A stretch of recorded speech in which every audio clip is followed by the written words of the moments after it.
Ladies and gentlemen, you are watching a clip from the Sideline podcast. If you're interested in watching the full show, head over to Spotify and whilst you're there, leave a 5-star review. It would be very much appreciated. But for now, enjoy this little segment.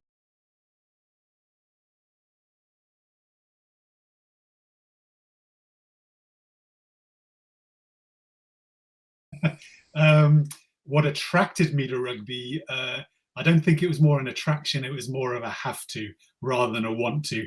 Okay. So no, I just went to a school that didn't play. I used to play football till I was 11. It was half decent. Sort of your, I don't want to denigrate any quick footballers who are out there. I was just basically very quick, and that used to get me through a lot of issues on the football pitch. Wasn't as skillful, obviously, as I could have been, but reasonably okay. Felt I had a future in that, but then I went to a school that said, you're going to play with this thing instead, and threw the rugby ball at me.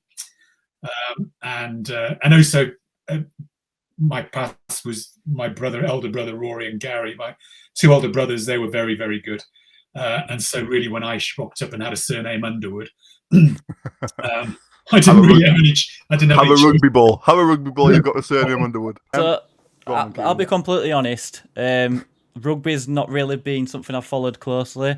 It could be down to football being favoured in most schools, as it's very popular, or it could be just because I'm very skinny and scared of getting snapped in half. So was I. Would you say that rugby is very much underappreciated, especially with how much it's actually done for you? Underappreciated. I don't think the word is underappreciated. It's more exposed. I think you're absolutely right to say that it's a shame that more kids didn't have an option of trying it and doing it. And as you say, just like you're a skinny lad and might not think you want to play rugby. There might be a few stockier lads that aren't going to have a go at a football pitch. I'm not looking at you, Kev. But the beauty of a game like rugby is it is a game for all shapes and sizes. That's the nature of it. I was the sort of short, skinny one, but I was quick. And then you obviously got the guys that you'd normally sort of, people look at me, they don't think of a rugby player, but you look at some people, you kind of do. But no, it's but just just that aspect of being able to appeal to more of our demographic. It's a shame that rugby isn't sort of seen as more of an option, but hopefully in time that will grow. But that's what we've always been hoping. It will do, but hopefully it will. I've never played sport I've played sport, but not at a particularly high level like yourself. So I guess I'm curious about what you think it is that give you that extra something different, because there's loads of people who try and make it in professional rugby, but obviously you and your brothers were fortunate enough to be the ones to make it. So is it that family environment? Is it that support network? Is it just raw skill? Is it a bit of everything? Is it belief? Is it mental toughness? I guess I just want to get an idea of what it is which these people who are playing professional sport now, you look at tennis players, footballers, rugby players, what is it they've got which just separates them from the people who don't get to make it, do you think? Well, I think there's two parts to your question with that. If you want to be talking about get to be a rugby player and then get to go the extra to be an international, etc., or to get in the Premier League in a soccer team or something, then, there are all the bits that you talked about. It's got to be raw talent, belief, all that sort of stuff. But if you step back a bit and say, there might be a whole set of kids who have all the ability in the world, all the raw talent in the world, but to Kieran's question, will never have a rugby ball put in front of them. Yeah. Or they might not have a shot put in front of them. They might not put a pole vault put in. Well, why would you? Or a fencing, or might not have a chance to go skiing. Or what? Most kids, and I talk about kids but it could be at any age, but especially kids, they aren't, to Kieran's point, being exposed to sports, all kinds of sports or all kinds of things at an early age.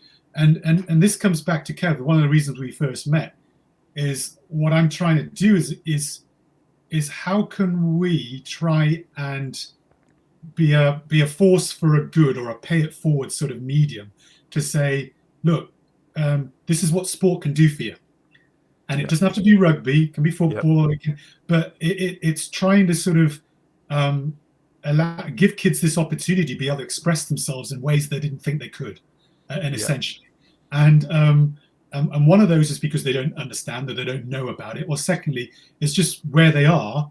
You don't play rugby there. You don't ski there. You don't do all these other things that they could possibly be good at. And I think that's most of the reason that you don't see kids being able to get where they could do with the raw talents that they have if they're an athlete. But I want to talk about not just sport. I want to talk about every aspect of life, how kids aren't necessarily getting a chance to be their best, unlock the potential that they could have latent in them, is because they're just not given the opportunity in their environment where they're at. Or they are, but it's just, we talked about this, Kev, didn't we? You just get drowned out by the noise of all the other stuff you could be doing. Yeah. That they don't necessarily think it's worth their time, or they don't want to. 100%. I'm going to sound my age now when I say it's uncool, but whatever parlance you guys would use for that nowadays. Well, I was going to say the same thing. It's obviously I've met you through education, and obviously we try and create that environment where we are to give them the opportunity. But you're absolutely right in what you're saying, because even the kids who do get to a certain level at sport, they're then starting to get the distractions of social media or the things going on in life now. Where, I mean, even when I was growing up, there was no Facebook. There was no. If I was good enough, I would have all my time focused to go and train. I wasn't getting, pulled into this, not celebrity lifestyle, but once people start to get to know you and you start to get a following and you start getting offers on social media, it can be very distracting. Distracting, and lots of different kinds of it's pressures. Even harder. Yeah, it's even harder now. Existing in that environment, I don't know how kids do it. I mean, I touch upon it every now and then. And I had a following, but not a following that gave you that immediacy of response and challenges to deal with on an emotional, mental level. But listen, that's a great thing, because this is one thing that more and more kids will have an opportunity to maybe excel at, which is brilliant. All we're talking about is it's not just that. And what are the not dangers, but what are the downfalls or the negative aspects of it, of following a career in social media or influencing or something digital related? Being mindful about the challenges that will present itself, as well as the opportunities, as well as obviously making sure that stuff from my background, which is all about getting out there, getting involved, getting active, being active with others.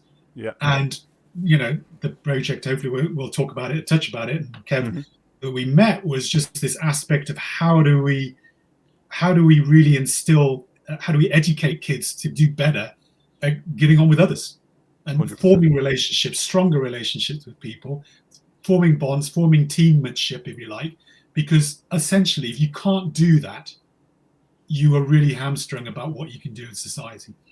But the reality is, as we talked about, it's not just a kid in Jarrah or Rotherham, Kieran, these Southerners down there, but it's also right up to a CEO level that I'm dealing with.